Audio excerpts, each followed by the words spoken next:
I've not even turned the light on, man. Oh, yeah, that's blinding me.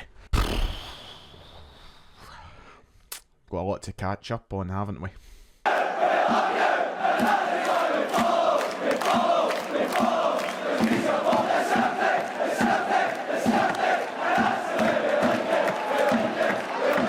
Ladies and gentlemen, welcome back to the channel. I am rough. Just probably like the majority of you watching this video, if you celebrated our cup win yesterday, I have not been this rough in a long time. Bear with me. We'll get through the next 10 minutes or so together. It's actually 6:30 at night, and I'm still recovering. The time this video was up, I'll probably still be suffering. So it's good, it's fun, it's all great, but it's all worth it, isn't it? I hope you all had fun yesterday. I certainly did. I apologise for no instant match reaction. It's always a bit difficult with the games at Hampden because we're on the supporters bus and we get back in the bus, and the time we get back and all, it's always hard to actually get a video done because I'm not going back to my house. So hi, we're late, we're doing it today, but I had to enjoy myself yesterday. It's not every day you get to watch Celtic beat Rangers in the cup final, and that was sweet yesterday. Even sweeter than that one maybe in 2019 when we absolutely robbed them, because it's just one of these games and it's one of these seasons where we just shut them up, really. For all the talk of them catching us and Michael Beale being the saving grace and all these comments Beale's came out with in the media about us being lucky, well, sometimes you've got to be lucky, haven't you, Michael? And yesterday we didn't need luck because we were just a better team, and we prove ultimately that we are the top team in this city. The standards are set at our side of the city, as our banner showed at the end of the game. 22 trophies in 11 years. I feel like you earn a right to talk with a record like that, and we've been directed a lot of talking at us from a side who have won 2 trophies in 11 years. So it's always a nice kind of gentle reminder of who is the team. Not that we need it, we know, we're not idiots, but there's always a nice gentle reminder that we are the top team in this country, in this city. And we'll continue to be if we play like that and we have a team like this. You know, and that's one of the special things about this side, and that really shines through on an occasion like the game yesterday. The togetherness in this team, the ability to see if a game out, and just the way that we do everything from start to finish. We have a truly special team at the moment, led by a truly special manager. Honestly, all I can say to wrap up this kind of opening portion of the video is cherish every last single moment we have of this right now, because it's not going to last forever. It's one day it will tragically, and I don't want to somber the tone, I don't want it to suddenly be negative after a day it should be positive altogether, but genuinely cherish every last bit of this because it's perfect, it's fun, and it's truly a great time to be a Celtic fan. So let's try and talk about the 90 minutes itself, Celtic's performance, the obviously the importance of winning the cup, and then where we head from that. But the game itself, you know what, Ange Postecoglou's manager for a reason, isn't he? Because he made the decision to start Aaron Moy yesterday, and even though I was waffling about how I wanted O'Reilly to start, Aaron Moy was great in the game yesterday. So that was the only big kind of, it wasn't a surprise. As I said, I wasn't going to be unhappy with Aaron Moy starting. I love him, and right now he's one of the best players in the team. He well and truly deserves a start. But the starting 11 was spot on. I think we all kind of expected that, or that abouts for the 11, and we just took it to Rangers straight away. I thought the opening 45 we were all over them, to be honest.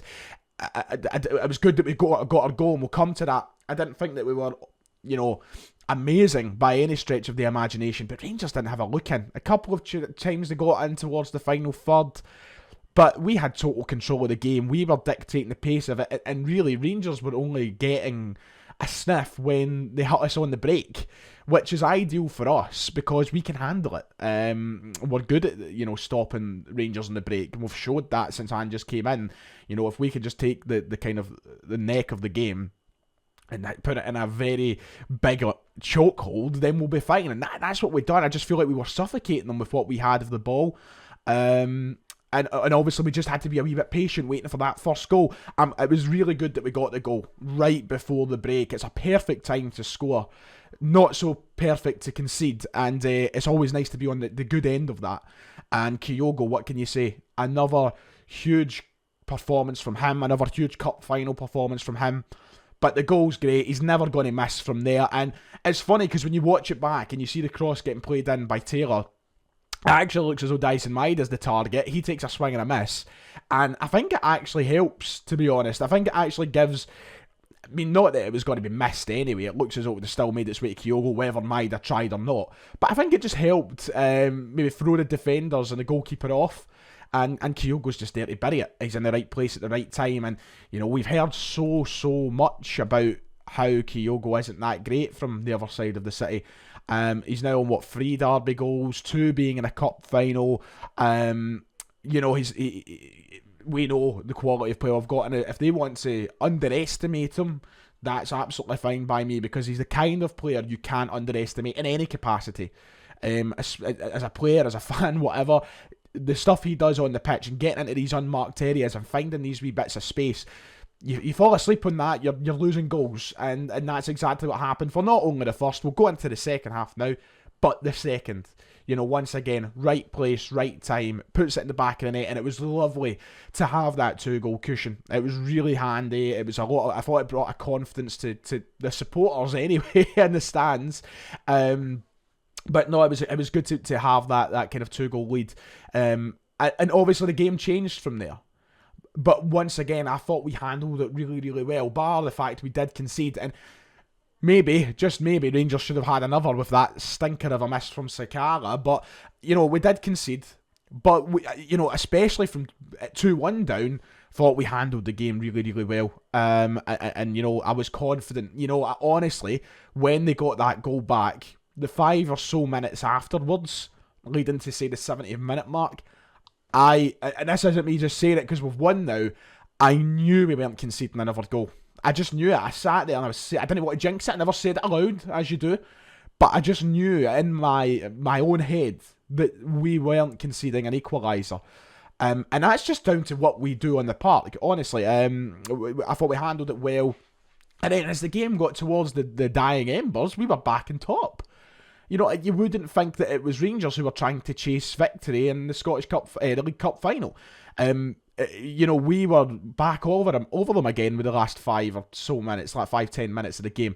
And honestly, I just knew that we weren't going to let it slip. Obviously, you've got to be very cautious, and it is a very kind of anxious wait for the final whistle when you're leading a game 2-1. But I just knew by the way we were defending. You know, I think we passed our rocky spell when we conceded, and then after that, it was like we learned a lesson, and we just seemed to be okay in the game. So, you know what? In terms of the 90-minute performance, I'm very pleased. I'm very happy. Kyogo's up to 24 goals for this campaign in all competitions. He is well on track to getting the 30 that he wanted, that he was talking about in the media last week. But this is the thing about Celtic at the moment. We back up what we say. And fair enough, look, Michael Beale, 15 games in, it's his first loss. They've had the right to be confident heading into it, absolutely. Like, if we won 14 in the bounce or whatnot, I'd be saying the same thing. But we do our talking on the pitch, our manager does his talking on the pitch, and we see all the rewards of that. You know, no big mouths. Sakala coming out and saying the other mob. I wasn't offended by it. I didn't really care. But now it's the kind of thing that leaves egg in your face, because we're rapidly approaching Rangers now in terms of major honours won. We're going to overtake them. That's going to happen. It's inevitable that we're going to overtake Rangers. Even the Rangers fans know it. But yet Rangers players, Rangers managers are still coming out and saying things to the media that leave egg on their face and leave them looking like idiots. If they want to keep doing it, fine by me. I think man of the match was easily Kyogo, for just the importance of the goals alone, really, and he had a good game as well, besides the goals. But massive shout-outs to a couple of performances yesterday. I thought Alistair Johnston, just like many other folk, I thought Alistair Johnston was tremendous. You know, what is the word that McGinley made up in the podcast again? He made up a word, imperialist or something. But it was a brilliant performance from Johnston. An absolute unit. Brilliant at winning the ball back. Was giving it his all. Wouldn't stop the mantra, of course, of Celtic now. But he was just absolutely tremendous, Alistair Johnston. He deserves a lot of credit for that yesterday. To be honest, I'd maybe just given my man of the match performance to him. Honestly, I just thought he was something else. And he has been a real smart signing from Celtic, because what we lost in Juranovic was always going to be hard to replace. But we've not replaced him. We've got Alistair Johnston isn't a Juranovic replacement. He's a different player. And in many ways, I think he might be more a Celtic player for this system than what Juranovic was. And I'm not saying that now as if Juranovic wasn't that good. Juranovic was fucking brilliant. I'd take him back at Celtic in a heartbeat, honestly. But I think there's a case to be made that Johnston just fits this system better, and he gives us a little bit more defensively to what we maybe had with Juranovic. But he was brilliant yesterday, absolutely tremendous. I thought all the defenders were really good yesterday. I thought Starfelt was brilliant. I think he was actually the better of the centre-halves for me yesterday. And listen, there wasn't a bad performance in the park. Even the subs made a huge difference. It was nice to see Iwata getting that chance in the game. I was really glad that he got to come on and kind of fill in that role we know that he'll kind of slip into as a Celtic player. I'm just kind of looking through all the subs who came on. I think the quietest was probably but not a bad performance. The quietest player in the park was probably Jota overall. Never seen much of him yesterday. Again, he had a couple of lovely moments with the ball at his feet. I think he nutmegged somebody as well. But in terms of just, general, what we expect from Jota, we maybe didn't quite get it. It wasn't a bad performance by any means. And I thought Haxer coming off the bench brought a real life to the final third. He should have had a goal. Matt O'Reilly coming off the bench should have had a goal as well. We could have won 4 or 5-1 yesterday, but that's the way these things go. Everybody was brilliant. Everybody deserves a bit of credit. Brilliant performance from each and every one of them. And another trophy. I mean, I just don't get sick of seeing, that boring old argument that people bring up. Do you not get tired of winning? Do you not get boring winning all the time? No, absolutely fucking not. Keep them coming. Keep the fucking trophies rolling in, please. I will bathe in trophies if I must. How boring would that be? My God. Brilliant. We are just at our level. Now, you talk about moving forward. I love Ange's approach. You seen him on Viaplay yesterday after the game had finished. And he was talking to Ali McCoist and Chris Sutton and whoever else it was in the panel yesterday. I can't remember now, but he was talking away. And when asked the question, next game is the focus, just the next game, and that's it. That is the reason that we do so well and we're much better than them, because Michael Beale's too busy thinking about Celtic games ahead when he should be looking at it a game at a time, and that's how we'll keep winning trophies. Obviously, evidently, the big question is going to be, is it a treble now? Well, of course, we'd love that, but one step at a time. Hearts is a tough game in the Scottish Cup. Obviously, that's not this coming weekend, but the weekend following. We get by that, we're into another semi-final at Hampden. We can start getting closer to the conversation. Obviously, it's the game of everybody. Like, Ange might not come out and say it, but he wants to win everything. That's that. So we'll see where things go.